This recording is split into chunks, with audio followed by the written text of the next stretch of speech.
Hi friends, welcome to my channel. ಇವತ್ತು ತುಂಬಾ ಈಸಿಯಾಗಿ ಹಾಗೆಯೇ ತುಂಬಾ ಟೇಸ್ಟಿಯಾಗಿರುವಂತಹ ಒಂದು ಸ್ವೀಟ್ ರೆಸಿಪಿನ ಮಾಡೋಣ.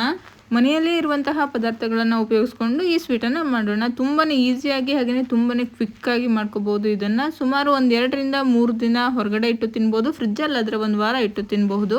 2ರಿಂದ 3 ಫ್ರೆಶ್ ಇರುವಂತಹ ಕ್ಯಾರೆಟನ್ನು ತಗೊಳ್ಳೋಣ. ಹಾಗೆಯೇ ಒಂದು ಸಣ್ಣ ಕಪ್ ಚಿರೋಟಿ ರವೆ ತಗೊಂಡಿರುವ ಕಪ್ಪಲ್ಲೇ 1 ಕಪ್ ಆಗುವಷ್ಟು ಸಕ್ಕರೆ, ಹಾಗೆಯೇ ಬಾದಾಮಿ, ಗೋಡಂಬಿ, ದ್ರಾಕ್ಷಿನ ತಗೊಳ್ಳೋಣ.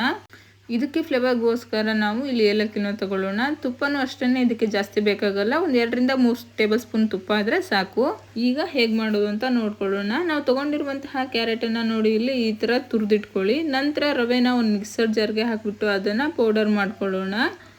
ಇದು ತುಂಬಾ ಪೌಡ್ರ್ ಆಗಬೇಕು ಅಂತ ಏನಿಲ್ಲ, ಸ್ವಲ್ಪ ತರಿ ಇದ್ದರೂ ಕೂಡ ನಡೆಯುತ್ತೆ. ನಂತರ ಇವಾಗ ಒಂದು ಬಾಣಲೆನ ಬಿಸಿಗೆ ಇಟ್ಬಿಟ್ಟು ಅದಕ್ಕೆ ನಾವು 1ರಿಂದ 2 ಟೇಬಲ್ ಸ್ಪೂನ್ ಆಗುವಷ್ಟು ತುಪ್ಪನ ಹಾಕ್ಕೊಳ್ಳೋಣ.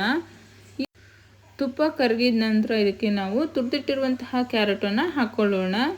ಕ್ಯಾರೆಟ್ ಹಾಕಿದ ನಂತರ ಇದನ್ನು ಚೆನ್ನಾಗಿ ಮಿಕ್ಸ್ ಮಾಡ್ಕೋಬೇಕು. ಇದು ಮಿಕ್ಸ್ ಮಾಡ್ತಾ ಇರೋ ಹಾಗೆ ಇದು ಒಂಥರ ಮುದ್ದೆ ಥರ ಬರುತ್ತೆ. ಅಲ್ಲಿವರೆಗೂ ಇದನ್ನು ಚೆನ್ನಾಗಿ ಮಿಕ್ಸ್ ಮಾಡ್ಕೊಳ್ತಾನೆ ಇರಿ. ಇದು ಚೆನ್ನಾಗಿ ಮಿಕ್ಸ್ ಆದ ನಂತರ ಇದಕ್ಕೆ ನಾವು ಪುಡಿ ಮಾಡಿಟ್ಕೊಂಡಿರುವಂತಹ ರವೆನ ಸೇರಿಸ್ಕೊಳ್ಳೋಣ. ರವೆ ಸೇರಿಸಿದ ನಂತರನೂ ಅಷ್ಟೇ ಇದನ್ನು ಚೆನ್ನಾಗಿ ಮಿಕ್ಸ್ ಮಾಡ್ಕೊಳ್ಳೋಣ. ನಿಮಗೂ ಇದು ಇಲ್ಲಿ ಸ್ವಲ್ಪ ಗಟ್ಟಿ ಅಂತ ಅನಿಸಿದರೆ ನೀವು ಇಲ್ಲಿ 1 ಟೇಬಲ್ ಸ್ಪೂನ್ ಆಗುವಷ್ಟು ತುಪ್ಪನ ಸೇರಿಸಿ ಚೆನ್ನಾಗಿ ಮಿಕ್ಸ್ ಮಾಡ್ಕೊಳ್ಳಿ. ಇನ್ನೇನು ಸಂಕ್ರಮಣ ಹಬ್ಬ ಬರ್ತಾ ಇರೋದ್ರಿಂದ ಈ ಟೈಮಲ್ಲಿ ನಮಗೆ ಬೇಗನೆ ಮಾಡ್ಕೊಳ್ಳುವಂತಹ ಒಂದು ಸ್ವೀಟ್ ರೆಸಿಪಿ ಇದು. ತುಂಬಾ ಚೆನ್ನಾಗಿ ಬರುತ್ತೆ. ನೋಡಿ ಇಲ್ಲಿ ಯಾವ ಥರ ಬರ್ತಾ ಇದೆ ಅಂತ. ಇದಕ್ಕೆ ಇವಾಗ ನಾವು ಒಂದು ಅರ್ಧ ಗ್ಲಾಸ್ ಆಗುವಷ್ಟು ನೀರನ್ನು ಸೇರಿಸ್ಕೊಳ್ಳೋಣ. ನೀರನ್ನು ಅಷ್ಟೇ ನೀವು ಒಂದೇ ಸಾರಿ ಸೇರಿಸ್ಕೊಳ್ಳೋಕೆ ಹೋಗ್ಬೇಡಿ. ಒಂದು ಸ್ವಲ್ಪ ನೀರನ್ನು ಸೇರಿಸ್ಕೊಳ್ಳಿ. ಇದಕ್ಕೆ ಜಾಸ್ತಿ ನೀರು ಬೇಕಾಗಲ್ಲ, ಹಾಗಾಗಿ ಒಂದು ಸ್ವಲ್ಪ ನೀರನ್ನು ಸೇರಿಸ್ಕೊಂಡು ಚೆನ್ನಾಗಿ ಮಿಕ್ಸ್ ಮಾಡ್ಕೊಳ್ಳಿ. ನೀವು ಇಲ್ಲಿ ದಪ್ಪ ತಳ ಇರುವಂತಹ ಪಾತ್ರೆ ಅಥವಾ ಬಾಣಲೆನ ಯೂಸ್ ಮಾಡಿ, ಇಲ್ಲಾಂದರೆ ಈ ಥರ ಫ್ಯಾನ್ ಇದ್ರೂ ಕೂಡ ಯೂಸ್ ಮಾಡಿ. ಇವಾಗ ಇದನ್ನು ಚೆನ್ನಾಗಿ ಮಿಕ್ಸ್ ಮಾಡ್ಕೊಳ್ತೇನೆ ರೀ. ಹಾಗೆಯೇ ಎಲ್ಲೂ ಕೈ ಬಿಡಬಾರ್ದು, ಯಾಕಂದರೆ ಇದು ತಳ ಹಿಡ್ಕೊಳ್ಳುತ್ತೆ. ಹಾಗಾಗಿ ನೋಡಿ ಇಲ್ಲಿ ಈ ಥರ ಬರ್ತಾ ಇದೆ. ಕ್ಯಾರೆಟ್ ಎಲ್ಲೂ ನಮಗೆ ತುರಿದಿರುವಂತಹ ಕ್ಯಾರೆಟ್ ಕಾಣಿಸ್ತಾ ಇಲ್ಲ. ಎಲ್ಲ ಕೂಡ ಚೆನ್ನಾಗಿ ಮಿಕ್ಸ್ ಆಗಿದೆ ರವೆಯಲ್ಲಿ. ಇದಕ್ಕೆ ಇವಾಗ ಸ್ವೀಟ್ಗೋಸ್ಕರ ನಾವಿಲ್ಲಿ ಶುಗರನ್ನ ಸೇರಿಸ್ತಾ ಇದ್ದೀನಿ. ನೀವು ಶುಗರ್ ಬದಲಾಗಿ ಬೆಲ್ಲ ಕೂಡ ಹಾಕ್ಕೋಬಹುದು, ಆವಾಗಲೇನೋ ತುಂಬ ಚೆನ್ನಾಗಿಯೇ ಬರುತ್ತೆ. ಇವಾಗ ಇದನ್ನು ಚೆನ್ನಾಗಿ ಮಿಕ್ಸ್ ಮಾಡ್ಕೊಳ್ಳೋಣ. ನೋಡಿ ಇಲ್ಲಿ ಶುಗರ್ ಹಾಕಿದ ತಕ್ಷಣ ಇದು ಸ್ವಲ್ಪ ತೆಳುವಾಗ್ತಾ ಇದೆ. ಶುಗರ್ ನೀರಿನ ಅಂಶನ ಬಿಟ್ಕೊಳ್ತಾ ಇದೆ. ಇದನ್ನು ಇವಾಗ ಚೆನ್ನಾಗಿ ಮಿಕ್ಸ್ ಮಾಡ್ಕೋಬೇಕು. ಇದು ತುಂಬ ಗಟ್ಟಿ ಆಗಬೇಕು, ಅಲ್ಲಿವರೆಗೂ ಇದನ್ನು ಚೆನ್ನಾಗಿ ಮಿಕ್ಸ್ ಮಾಡ್ಕೊಳ್ತಾನೆ ಇರಿ.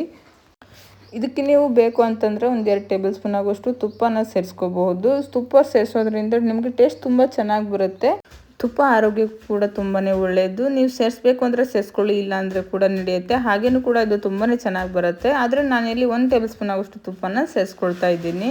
ಇದನ್ನು ಇವಾಗ ಚೆನ್ನಾಗಿ ಮಿಕ್ಸ್ ಮಾಡ್ಕೋಬೇಕು. ನೋಡಿ ಇಲ್ಲಿ ಯಾವ ಥರ ತಳ ಬಿಡ್ತಾ ಇದೆ ಅಂತ. ಇದು ಸ್ವಲ್ಪ ಗಟ್ಟಿ ಆಗ್ತಾ ಬರ್ತಾ ಇದೆ. ಒಂದು 4ರಿಂದ 5 ಐಟಮ್ಸ್ಗಳನ್ನು ಯೂಸ್ ಮಾಡಿಕೊಂಡು ನಾವು ಈ ಸ್ವೀಟನ್ನು ಮಾಡ್ಕೋಬಹುದು. ನೀವು ಒಂದ್ಸರಿ ಖಂಡಿತವಾಗಿ ಮನೆಯಲ್ಲಿ ಟ್ರೈ ಮಾಡ್ಕೊಂಡು ನೋಡಿ. ತುಂಬಾ ಟೇಸ್ಟಿಯಾಗಿ ಬರುತ್ತೆ. ಹಾಗೆಯೇ ತುಂಬಾ ಸಿಂಪಲಾಗಿ ಮಾಡ್ಕೋಬೋದು ಇದನ್ನು. ನೋಡಿ ಇಲ್ಲಿ ಈ ಥರ ಬಂದಿದೆ. ಕೊನೆಯದಾಗಿ ಇದಕ್ಕೆ ನಾವು ಫ್ಲೇವರ್ಗೋಸ್ಕರ ಏಲಕ್ಕಿಯನ್ನು ಪುಡಿ ಮಾಡಿ ಸೇರಿಸ್ಕೊಬೇಕು. ನಾನು ತೊಗೊಂಡಿರುವಂತಹ 4 ಏಲಕ್ಕಿನೂ ಕೂಡ ಪುಡಿ ಮಾಡಿ ಸೇರಿಸ್ಕೊಳ್ತಾ ಇದ್ದೀನಿ. ಈಗ ಇದನ್ನು ತಣ್ಣಗಾಗೋಕ್ಕೆ ಒಂದು 5 ನಿಮಿಷ ಬಿಡೋಣ. ನಂತರ ಇಲ್ಲಿ ಒಂದು ಪ್ಲೇಟಿಗೆ ನಾನು ತುಪ್ಪನ ಹಚ್ಚಿಟ್ಕೊಂಡಿದ್ದೀನಿ. ಇದಕ್ಕೆ ಇವಾಗ ನಾನು ಮಾಡಿಟ್ಕೊಂಡಿರುವಂತಹ ಮಿಶ್ರಣವನ್ನು ಎಲ್ಲ ಕಡೆ ಚೆನ್ನಾಗಿ ಸ್ಪ್ರೆಡ್ ಮಾಡ್ಕೊಳ್ತಾ ಇದ್ದೀನಿ. ತುಂಬ ಬಿಸಿ ಇರುವಾಗಲೂ ಕೂಡ ನಾವು ಪ್ಲೇಟಿಗೆ ಹಾಕ್ಕೊಳ್ಳೋದು ಬೇಡ, ಹಾಗೆಯೇ ತುಂಬ ತಣ್ಣ ಆದಮೇಲೂ ಕೂಡ ಪ್ಲೇಟಿಗೆ ಹಾಕ್ಕೊಳ್ಳೋದು ಬೇಡ. ಮೀಡಿಯಮ್ ಬಿಸಿ ಇರುವಾಗ ಇದನ್ನು ನಾವು ಪ್ಲೇಟಿಗೆ ಹಾಕ್ಕೊಳ್ಳೋಣ. ನೋಡಿಲಿ ನಾನು ಒಂದು ರೌಂಡ್ ಶೇಪಲ್ಲಿರೋ ಪ್ಲೇಟಿಗೆ ಈ ಥರ ಹಾಕ್ಕೊಳ್ತಾ ಇದ್ದೀನಿ. ಇಷ್ಟಾದ ನಂತರ ಇದಕ್ಕೆ ನಾವು ಇವಾಗ ಪುಡಿ ಮಾಡಿ ಇಟ್ಕೊಂಡಿರುವಂತಹ ಡ್ರೈ ಫ್ರೂಟ್ಸನ್ನು ಹಾಕ್ಕೊಳ್ಳೋಣ. ನೀವು ಡ್ರೈ ಫ್ರೂಟ್ಸನ್ನು ಚಿಕ್ಕದಾಗಿ ಕಟ್ ಮಾಡಿ ಆದ್ರೂ ಹಾಕ್ಕೊಳ್ಳಿ, ಇಲ್ಲಾಂದರೆ ಈ ಥರ ಪುಡಿ ಮಾಡಿ ಹಾಕ್ಕೊಳ್ಳಿ. ನಂತರ ಇದನ್ನು ಒಂದು 4ರಿಂದ 5 ಅವರ್ ಪೂರ್ತಿ ತಣ್ಣಗಾಗಬೇಕು, ಅಲ್ಲಿವರೆಗೂ ಇದನ್ನು ಎತ್ತಿಡಿ. ಇಲ್ಲ ಅಂತಂದರೆ ಒಂದು 2 ಅವರ್ ಹೊರಗೆ ಇಟ್ಬಿಟ್ಟು ಒಂದು ಅರ್ಧ ಗಂಟೆ ಫ್ರೀಜಲ್ಲಿ ಇಟ್ಬಿಟ್ರೂ ಕೂಡ ಇದು ರೆಡಿ ಆಗುತ್ತೆ. ನಂತರ ಇದನ್ನು ನೀವು ಯಾವ ಶೇಪ್ ಬೇಕೋ ಆ ಶೇಪ್ಗೆ ಇದನ್ನು ಕಟ್ ಮಾಡ್ಕೊಳ್ಳಿ. ನೋಡಿ ಇಲ್ಲಿ ಎಷ್ಟು ಚೆನ್ನಾಗಿ ಬಂದಿದೆ ಅಂತ. ಎಲ್ಲೂ ಕೂಡ ನಮಗೆ ಚಾಕುಗೆ ಅಂಟ್ಕೊಳ್ತಾ ಇಲ್ಲ. ಈ ಥರ ಬಂದರೆ ನಮಗೆ ಚೆನ್ನಾಗಿ ಆಗಿದೆ ಅಂತ. ಇಲ್ಲ ಅಂದರೆ ಚಾಕುಗೆ ಎಲ್ಲಾದರೂ ಅಂಟ್ಕೊಳ್ತಾ ಇದೆ ಅಂತ ಅನಿಸಿದ್ರೆ ನೀವು ಇನ್ನೊಂದು ಸರಿ ಒಂದು ಅರ್ಧ ಗಂಟೆ ಫ್ರಿಜ್ಜಲ್ಲಿಟ್ಟು ಎತ್ಕೊಳ್ಳಿ. ನೋಡಿದ್ರಲ್ವ ಹೇಗೆ ಮಾಡೋದು ಅಂತ. ತುಂಬಾ ಈಸಿಯಾಗಿ ಹಾಗೆಯೇ ತುಂಬಾ ಟೇಸ್ಟಿಯಾಗಿರೋಂತಹ ಸ್ವೀಟನ್ನು ತುಂಬಾ ಕ್ವಿಕ್ಕಾಗಿ ಮಾಡ್ಕೋಬೋದು. ನಿಮಗೆ ಈ ವಿಡಿಯೋ ಇಷ್ಟ ಆಗಿದ್ರೆ ಲೈಕ್ ಮಾಡಿ, ಶೇರ್ ಮಾಡಿ, ಕಮೆಂಟ್ ಮಾಡಿ, ಹಾಗೆಯೇ ತಪ್ಪದೆ ಚಾನಲನ್ನು ಸಬ್ಸ್ಕ್ರೈಬ್ ಮಾಡ್ಕೊಳ್ಳಿ. ಖಂಡಿತವಾಗಿಯೂ ನೀವೊಂದು ಸರಿ ಮನೇಲಿ ಟ್ರೈ ಮಾಡಿ ನೋಡಿ, ಹೇಗೆ ಬಂದಿದೆ ಅಂತ ನಮಗೆ ತಿಳಿಸಿ.